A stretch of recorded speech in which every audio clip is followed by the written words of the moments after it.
ఒకళ్ళని అడిగిన తర్వాత కంటిన్యూగా నాకే కాకుండా వన్ బై వన్, ఎందుకంటే మిగతా వాళ్ళందరూ ఐడియల్గా ఉంటారు కదా. ఇలా ఇలా నవీన్ గారి తర్వాత మిగతా వాళ్ళు. నవీన్ గారు, టికెట్ల విషయంలో మీరు సుప్రీంకోర్టు దాకా వెళ్ళారు. టికెట్స్ మీరు అడగలేదా, లేదంటే ఈ సినిమాకి ఇది ఒక రూట్ మ్యాప్ కోసమని వదిలేశారా?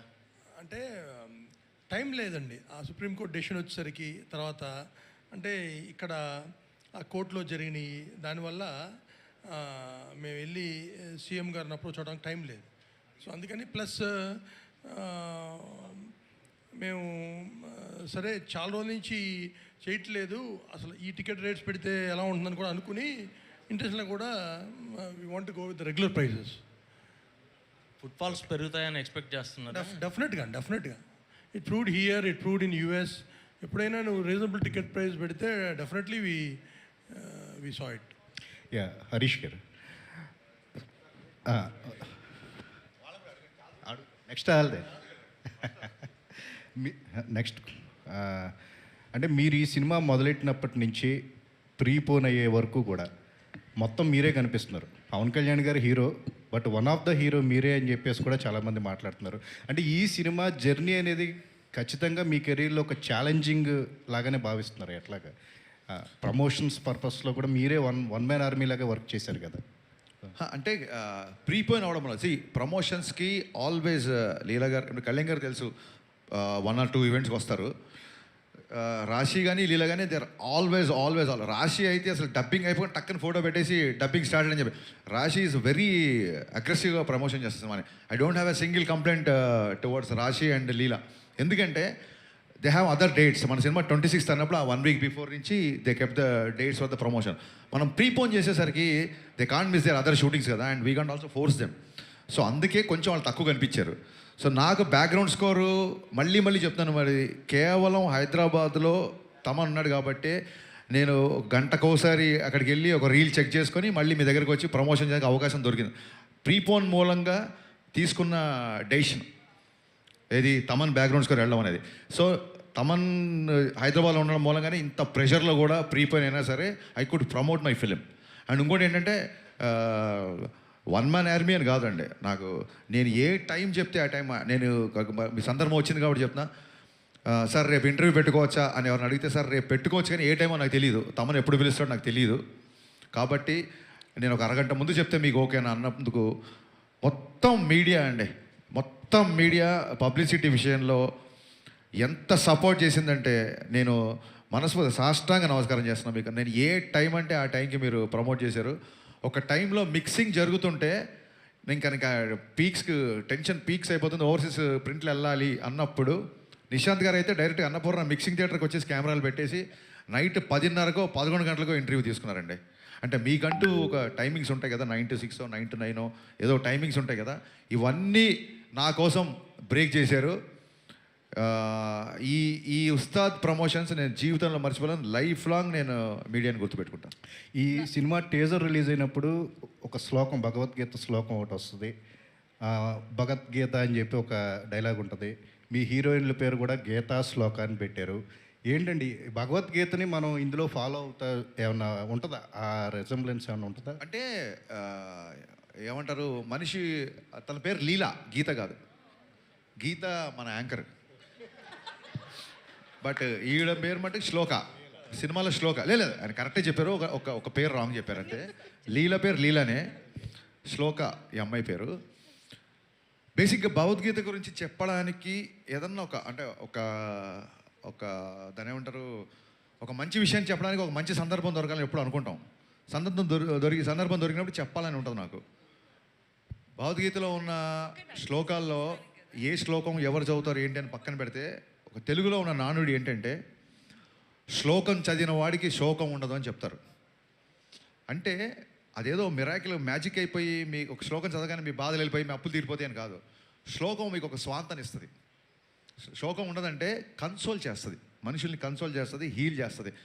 సో ఎందుకో ఈ మధ్య భగవద్గీతకి బాగా కనెక్ట్ అయ్యాను నేను. అందుకే ఇంకో డైలాగ్ కూడా ఉంది, ఇంకా రేపే సినిమా రిలీజ్ కాబట్టి లీక్ చేద్దాం. భగవద్గీత యుద్ధం మధ్యలో చెప్పారు, యుద్ధాన్ని మధ్యలో వదిలేమని చెప్పలేదు. ఈ డైలాగ్ రేపు పొద్దున కళ్యాణ్ గారు చెప్తారు యాక్చువల్గా.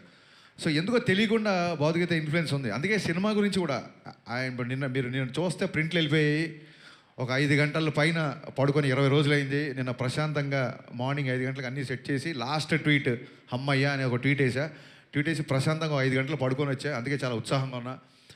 ఎంత కలెక్ట్ చేస్తుంది ఏంటి భౌతికతలు చెప్పింది అంటే మీ పని మీరు చేయండి, ఫలితాన్ని వదిలేయండి అన్నారు.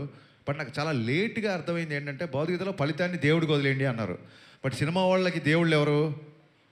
ప్రేక్షకులే. అందుకేనేమో ప్రేక్షక దేవుళ్ళు అంటారు. నాకు మొన్న అర్థమైంది. సో పని చేయడం నా పని. ఈ డైలాగ్ కూడా బాగుంది, పని చేయడమే నా పని. ఓకే, సో ఫలితాన్ని ప్రేక్షక దేవుళ్ళకి వదిలేస్తున్నాం. సో వాళ్ళు డిసైడ్ చేస్తారు రిజల్ట్ అనేది. అందుకు ఆ ఇన్ఫ్లుయెన్స్ అలా ఉంది యాక్చువల్గా. నవీన్ గారు శ్రీలీల గారు ఇక్కడ. శ్రీలీల గారికి ఇవ్వండి. మీరు మైక్ శ్రీలీల గారు 2 yearsగా ఈ ప్రాజెక్ట్కి కమిట్ అయి ఉన్నారు. ఈ ప్రాజెక్ట్ మూలంగా ఏమన్నా అవకాశాలు వదులుకోవాల్సి వచ్చిందా క్లాష్ వల్ల? ఎప్పుడు అడిగితే అప్పుడు డేట్లు ఇవ్వాలి కదా ఈ సినిమాకి. అంటే ఆ ప్రాసెస్లో మీరు అన్నట్టు ఐ థింక్ ఈ 2 years జర్నీలో కొన్నిసార్లు అలా జరుగుతాయండి. అండ్ అలా జరిగింది. బట్ ఇట్స్ ఓకే పర్లేదండి. నేను I've come to terms with it and I'm very happy. ఈ సినిమాతో నాకు ఇంకొంచెం లాంగర్ ట్రావెల్ ఉండడం వల్ల so I had to choose. Okay, అంటే ఈ సినిమా కోసం నేను యాజ్ డైరెక్టర్గా చెప్పాలి. ఈ సినిమా కోసం తను ఎంత వదులుకుంది అని నాకు తెలుసు. బట్ ఈ సినిమా కోసం వదులుకుంది, ఈ సినిమా వల్ల వడ్డీతో సహా వచ్చేస్తాయి మొత్తం. ఓకే. హరీష్ గారు, టీజర్లో ఇందాక మనోడు చెప్పినట్టు భగవద్గీత ఇన్ఫ్లుయెన్స్, భగవద్గీత ప్రస్తావన బాగా ఉంది. దాంతోపాటు ఒక క్యాప్లు పెట్టుకొని ఒక గ్రూప్ ఉంటుంది. ఆ గ్రూప్ దగ్గర ఒక డైలాగ్ ఉంటుంది పవన్ కళ్యాణ్ గారిది. ఇది పేట్రియాట్కి సంబంధించిన, దేశభక్తికి సంబంధించిన డైలాగ్ ఒకటి. ఏ డైలాగ్? అక్కడ డైలాగ్ ఏం పెట్టలేదే. అంటే ఒక సరైన ఉంటుందండి డైలాగ్ ఉంటుంది మీకు. ఏ డైలాగ్ చెప్తే నేను చెప్తాను. బొట్టు పెట్టుకునే డైలాగ్ ఒకటి, బొట్టు పెట్టుకునే ఒక డైలాగ్ అక్కడ ఉండదండి, అక్కడ ఉండదు, వేరే చోట క్లైమాక్స్ ఉంటుంది. ఓకే, అది హిందూ ముస్లిము లేదా ఇండియా పాకిస్తాన్ అనే టాపిక్ ఏమైనా ఉందా అక్కడ? జాతీయ సమైక్యత అనే టాపిక్ ఉంది. ఓకే, జాతీయ సమైక్యత అనే టాపిక్ ఉంది తప్ప మతాల మీద దాని మీద లేదు. అది మీకు యూబైఏ సెన్సార్ వచ్చినప్పుడే మీకు అర్థమై ఉంటుంది. అలాంటివి ఏం లేవు మన దాంట్లో, అలాంటి కాంట్రవర్సీలు ఏం లేవు. ఓకే. టైటిల్ విషయంలో కూడా ఒకటి ఉస్తాద్ భగత్ సింగ్ సంబంధించి ముందు సెన్సార్ పరంగా ఏమైనా ఇబ్బంది ఏమైనా ఎదుర్కొన్నారా? యూబైఏ వచ్చేసింది, సెన్సార్ వాళ్ళు చాలా హ్యాపీగా ఇచ్చేసారన్న తర్వాత ఉంటే రాదు కదా. అక్కడ ఏమన్నా సెన్సార్కి సంబంధించి ఉస్తాద్ భగత్ సింగ్ని వాడారు కదా. అవును, ఇప్పుడు కూడా వాడాము. సెన్సార్ అయిపోయింది కదా, సర్టిఫికేట్ వచ్చేసింది కదా. అక్కడ ఏమో డిస్కషన్ ఏం జరగలేదు అనమాట. కాదండి, అసలు వచ్చేసింది సర్టిఫికేట్, పోస్టర్లు అయితే రేపు సినిమా రిలీజ్. ఓకే, అంటే ఒప్పించాల్సి వచ్చిందా ఏంటా అని? మీకు మీ వరుసలో ఒప్పించాల్సి వచ్చిందన్న? లేదండి, మన దేశ నాయకుల పేర్లు, లీడర్స్ పేరు చెప్పినప్పుడు అభినందనలు వస్తాయి తప్ప అభ్యంతరాలు ఎందుకు వస్తాయి? ఓకే నవీన్ గారు సో అంటే ఓజీ మూవీ బజ్తో కంపేర్ చేస్తే ఇది కొంచెం బజ్ తగ్గినట్లుగా అనిపిస్తుంది. దాంతోపాటు మీరు 5-6 years బ్యాక్ మూవీ స్టార్ట్ చేసినప్పుడు అనుకున్న బడ్జెట్కి ఇప్పటికీ ఎంత చేంజ్ ఉంది? దాంతోపాటు బడ్జెట్ విషయంలో చాలా వరకు నిర్మాతలు ఫ్రెండ్లీగానే ఉంటారు పవన్ కళ్యాణ్. సో ఆయన ఏమైనా బడ్జెట్ విషయంలో ఏమైనా మీతో మాట్లాడడం కావచ్చు, అట్లా ఏమైనా రెమ్యునరేషన్ తగ్గించుకోవడం కానీ ఏమైనా చేశారా ఈ మూవీ విషయంలో? అంటే ఈ మూవీ 5-6 years ముందు మొదలవలేదండి. అనుకుంది 5-6 years ముందు. 2023 ఎండ్లో వీ షాట్ ఫర్ 10 days. మొన్న జూన్ 10th నుంచి జాన్ దాకా కంప్లీట్ మిగతా వాట్ ఎవర్ 70-80 days షూట్ తీసాం. అంతేగాని అంతకుముందు తీసింది ఒక 10 days. తర్వాత ఇది నేను చెప్పా కదా, హరీష్ గారు అన్నంతవరకు బడ్జెట్ ఎప్పుడు ప్రాబ్లం ఉండదు. అదే ఆయన అంటే ఆయన మీద ఉన్న కాన్ఫిడెన్స్ కావచ్చు, కమాండ్ కావచ్చు, ప్రొడ్యూసర్ లాగానే ఫైట్ చేస్తాడు ఆయన. అంటే అన్నెసరీ వేస్టేజ్ ఇది నేను చెప్పా కదా, హరీష్ గారు అన్నంతవరకు బడ్జెట్ ఎప్పుడు ప్రాబ్లం ఉండదు. అదే ఆయన అంటే ఆయన మీద ఉన్న కాన్ఫిడెన్స్ కావచ్చు, కమాండ్ కావచ్చు, ప్రొడ్యూసర్ లాగానే ఫైట్ చేస్తాడు ఆయన. అంటే అన్నెసరీ వేస్టేజ్ ఏదైనా ఉంటే మట్టుకి ఆయన సొంత రూపాయలాగా ఫీల్ అవుతాడు, ఇరిటేట్ అవుతాడు, ఫైట్ చేస్తాడు. సో కళ్యాణ్ గారు ఇంకా ఆయన ఎంత సపోర్ట్ చేశాడంటే, ఆయన మా దగ్గర మినిమం నామినల్ అడ్వాన్స్ తర్వాత ఇప్పుడు దాకా ఆయన ₹1 కూడా తీసుకోవాలి.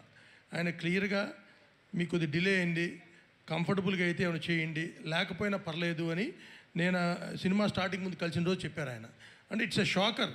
ఇండస్ట్రీలో ఎవరు చెప్పిన నంబర్ కూడా అట్లా చెప్పారు ఆయన క్లారిటీ కూడా ఏమండి నేను పొలిటికల్గా ఉన్నా, నేను ఎక్కడ ఆగకుండా 3 monthsలో మీ షూటింగ్ కంప్లీట్ చేస్తాను, నాకు పనున్నా నేను ఎవ్రీడే వచ్చి చేస్తానని ఆయన 12 hours 15 hours పనిచేశారు ఈ సినిమాకి, లేకపోతే ఇట్లా అయ్యేది కాదండి. అండ్ ఆయన లుక్ అది ఆయన ట్రాన్స్ఫార్మ్ అయ్యి ఐ థింక్ ఈ మధ్యకాలంలో is looking best in this film. Harish గారు